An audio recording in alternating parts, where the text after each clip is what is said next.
Salve saudara-saudariku yang terkasih dalam Tuhan, aku bernama Stella Wijaya.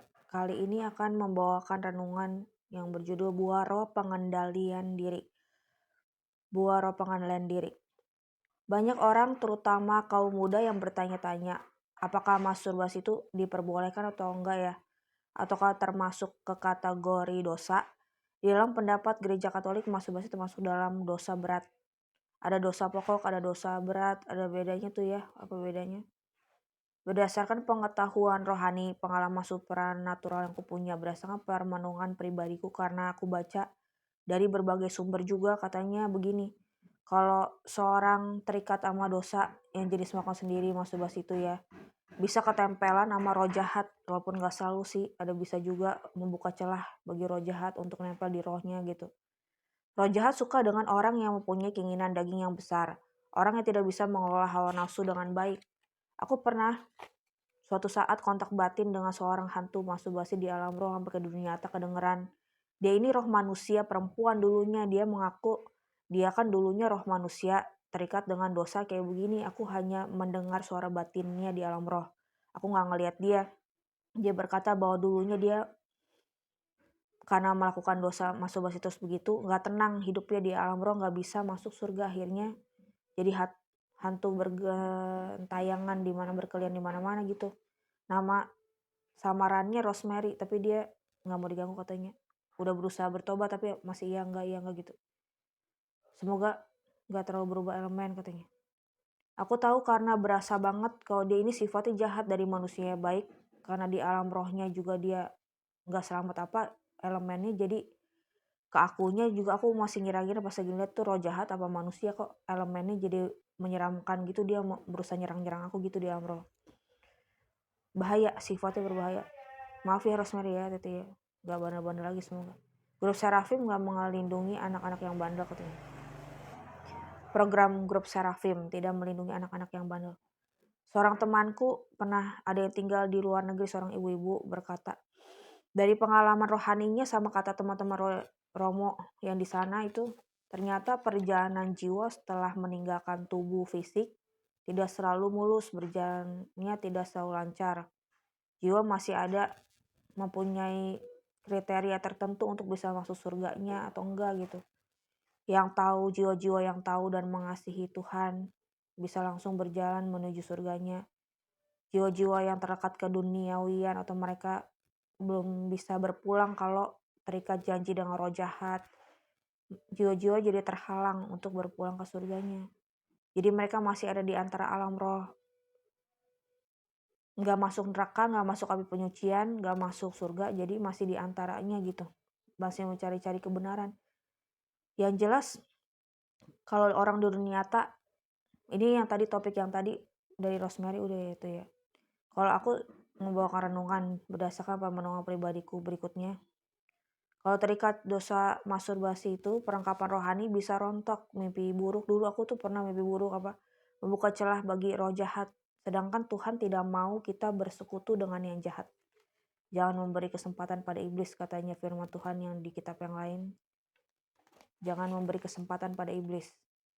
Yang jelas kalau terikat dosa masturbasi, selain membahayakan perlengkapan rohani, juga bisa membahayakan nyawa kita. Jadi manusia di dunia nyata, semoga tetap berpihak kepada Tuhan karena melakukan kehendak Tuhan yang baik. Kalau bagi manusia yang sudah berdoa mohon ampun setelah melakukan sendiri itu, kemudian dia udah terlepas sepenuhnya dari dosa favorit ini. Rohnya di alam roh sampai tingkat 7, sorry ya, maaf ya dibilangnya, belum tentu bisa terbebas sepenuhnya. Rohnya mungkin masih sangat mungkin terlekat sama kebiasaan ini. Kalau kita manusia punya kehendak yang kuat untuk mohon, punya buah roh pengendalian diri, rajin ikut misa ekaristi, mengaku dosa sakramen tobat, kita bisa melatih diri untuk menghindarinya. Kehidupan roh kita di alam roh berhubungan dan mengikuti kebiasaan kita di dunia nyata. Kebiasaan-kebiasaan dilakukan di alam rohnya itu ngikutin manusia di dunia nyata. Kalau manusianya cenderung ke keinginan roh, rohnya akan mengikuti keinginan roh. Kalau manusia kecenderungan keinginan daging, rohnya ikut ke kebiasaan ke keinginan daging. Perlu waktu dan perjuangan agar roh menjadi penurut dan taat pada Tuhan. Roh memang penurut, tapi daging lemah. Maksudnya itu bukan sampai di situ aja bacanya. Dengan cara apa mengatasi kedagingan yang lemah? Katanya kalau di ritual Katolik itu gereja Katolik menyediakan sarana-sarana untuk manusia di dunia nyata jadi lebih baik juga gitu. Bisa juga dengan latihan rohani, namanya tuh latihan rohani, jenis-jenis latihan rohaninya itu apa aja. Ada juga disebut spiritualitas gitu. Kalau aku Stella Jaya, karena istrinya Satu Mikael, tahu spiritus Satu Mikaelnya gitu. Kalau menurut aku sih ya, secara aku mempelajari juga, satu orang, satu dua spiritualitas juga udah cukup sih. Satu ditekunin gitu, satu spiritualitas, gak harus 3 spiritualitas, belajar menekuni dengan secara lebih dalam lagi gitu. Karena satu spiritualitasnya udah banyak juga sebenarnya. Nah, pernah tahu dari Romo Albertus Joni katanya ada spiritualitas Yesus, ada spiritualitas yang lain gitu.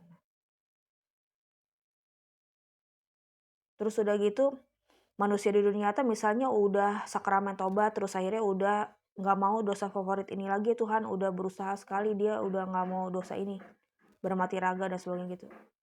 Terus di dunia nyata masih perlu waktu perjuangan agar roh menjadi penurut taat pada Tuhan. Jadinya berusaha sekali ikut latihan rohaninya dengan metode-metode yang khusus apa gitu. Dari sumber terpercaya.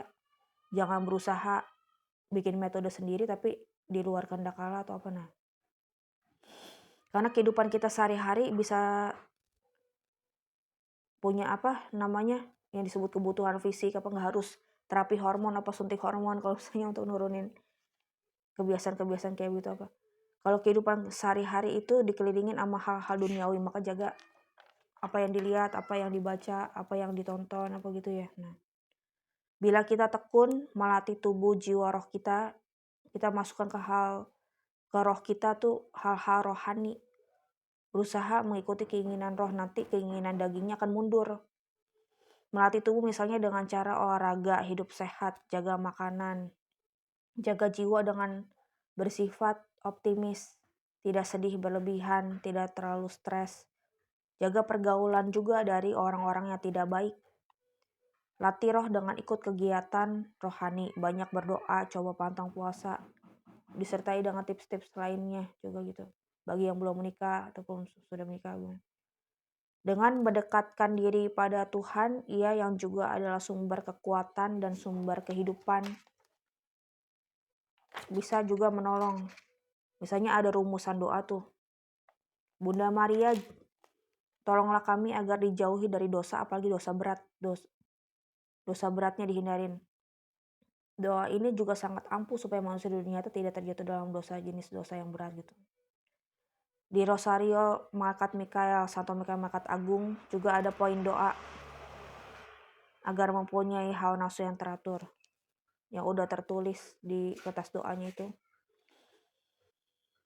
Kutip firman juga bisa, firman-firman. Kalau misalnya aku tuh suka ngutip firman, padahal sebenarnya konteksnya bukan untuk membuat ilfil, ayat-ayat firman Tuhan yang membuat ilfil. Malahan segala sesuatu kuanggap rugi karena pengenalanku akan Kristus Yesus jauh lebih indah daripada semuanya. Oleh karena Dialah aku telah menganggap semuanya itu sampah sehingga aku memperoleh Kristus. Sebenarnya itu firmannya bukan tentang membuat ilfil, tapi aku suka ngutip aja untuk menghindari hormon yang berlebih atau apa. Intinya adalah juga pengalihan pikiran, membuat diri sendiri ilfil. Terkadang membuat ilfil diri sendiri itu perlu kata seruan dari Santo Mikael suamiku begitu padaku. KGK 2396, masturbasi, percabulan, pornografi, dan praktik homoseksual, termasuk dosa-dosa yang sangat melanggar kemurnian. Ya, terima kasih banyak sudah mendengarkan renunganku. Semoga berkenan di hati kita, semoga menjadi manfaat. Sangat berarti rohaninya sendiri, jadinya mikir-mikir lagi meditasi firman apa juga atau sugesti diri untuk mohon pada Tuhan, mohon buah roh pengendalian diri. Amin. Dan Nama Bapa dan Putra dan Kudus. Amin.